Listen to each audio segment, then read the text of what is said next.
Hi, my name is Benjamin Katz, and welcome back to the 48th State Ice Cream Review, where today I'm at Sara's Artisan Gelato in Green Bay, Wisconsin, trying the two flavors Chunky Monkey and Lavender Vanilla. Let's get started with the Chunky Monkey, a flavor I don't usually have because I A, usually don't see it, and B, don't usually love banana-flavored ice creams. But this is gelato, so we'll see if there's any difference. Now, if I were hypothetically a monkey, I would thoroughly enjoy this gelato. The chocolate puffed rice has this lovely crunch, like a Rice Krispie. The peanut butter is chewy and dense, while tasting a bit like a peanut butter candy, which flows very well with the gelato. The banana flavoring tastes, quite authentically banana. It is evoking this strong banana flavor without being overpowering, combining all very well with the dairy that's being used as the base. My usual gripe that banana is overpowering is negated in this case because the Rice Krispies are providing a textural difference that stand out, and the peanut butter, well, you know how strong peanut butter is. It's really hard to overpower peanut butter. And I think that's one of the reasons why peanut butter and banana go so well together in a general sense anyway. And including the two flavors together in ice cream, gelato in this case, it's a smart move. I am a fan of this flavor, even though I don't usually like banana-style flavors.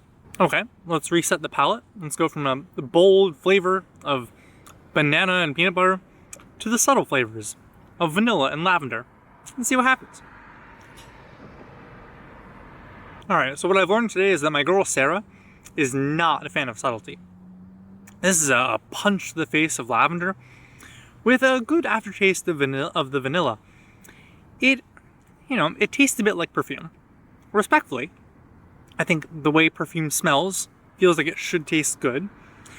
But I find that oftentimes with lavender flavors, if you go too hard into the lavender, it does taste a bit soapy, in a sense. And it does detract from the overall enjoyment. If you like the taste of lavender extract, this is the ice cream for you. And the purple coloring is subtle. It's not, screaming artificial coloring, but it definitely doesn't look too much like lavender. It's subtle. But the flavoring is not that subtle. It's a punch of lavender extract, a punch of vanilla extract, and a smooth and delicious gelato base. So the cream is being used and the churning process is very good. I think the flavor science of the vanilla lavender could be, tweaked to make it taste a bit less soapy. But again, the textures of both of these ice creams are decadent. They're luxurious. They are silky on the palate. There is not even a whiff of a hint of an ice crystal in here. And it's apparent that this gelato, which is typically creamier than ice cream anyway, is made with a bit more care and attention. Now, I am not a historian on Sara's Artisan Gelato, but they are a partner of the Green Bay Packers. And I think this is a great thing to offer for a football game, right? You get a cup of gelato in the early fall, watching some dudes bash helmets with each other. Sure, I mean, it'd probably be very expensive in the stadium. It was about $5.50 here. I'm guessing it'd be $8 for the same size in a stadium, if not more. Those rent prices are insane, especially for vendors. But I love the idea of combining ice cream and sports pastime. I feel like it's not done enough. It's always hot dogs or beer or popcorn or, what is it? Kettle corn for baseball? I don't know. But ice cream is kind of America's pastime, right? It's the ultimate American treat. Sure, it exists everywhere else, but this sort of format, I would love to see in more stadiums. In fact, the next stadium I go to, which is not going to be for a while, I'm not the biggest sports guy, but I will eventually go. I will look for ice cream and see if they have a similar homemade offering in the stadiums. So I would love to see that more. Maybe I'd go to more sports then. Okay, let's try the two flavors together. I'm not expecting it to be that good with the banana and the lavender, but we'll see what happens. I don't know if this was a dream or a hallucination, but I seem to recall sometime in my childhood having a banana-flavored Nilla wafer.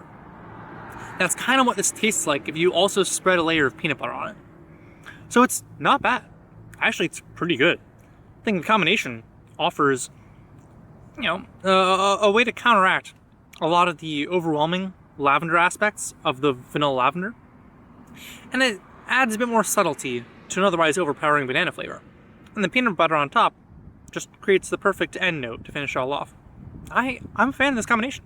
It's always the most surprising ones that hit you. I've been hearing a lot about Wisconsin's dairy industry as I go on this trip. And, you build your expectations so high. When I went to Vermont, I was really excited for a maple creamy, and it was good. But I believe I may have set my expectations a bit too high for what I was getting, especially with the decline of the dairy industry in Vermont. The single-owned family industry in Vermont, single-owned family dairy industry in Vermont. But for this first excursion into Wisconsin-based dairy desserts, frozen dairy desserts like gelato and ice cream, this is a great first edition. The flavors are good, if not a bit overpowering. The quality of the cream is good. The quality of the churning process and the sort of mastery behind making the gelato is all above par. And experiences like this one make me excited to see what Wisconsin's dairy industry has to offer even further. I'm looking forward to seeing some homemade Wisconsin ice cream now. If this is the quality of their gelato, what's the quality of their ice cream? I'm excited. And so that brings me to my closing thoughts. If I am ever at a Green Bay Packers game, I will be looking for Sara's Artisan Gelato. But since I'm not at a Green Bay Packers game, I'm very happy that they have locations all around Green Bay for people to enjoy. It was about $5.50 for this small cup, and it was a small amount of ice cream, a good size for after dinner snack or a mid-afternoon dessert. I love the clean, friendly vibes of the shop, and while they do seem to be dominating the Green Bay area with about 2 or 3 locations in the general city area, I will be coming back here if I'm ever in Green Bay again, because this was a delicious flavor, a delicious gelato, generally a wonderful day to be enjoying this wonderful gelato on. If you like this video and want to see more like it, consider subscribing, or go to findfiltermarketing.com for more on the journey. Thank you.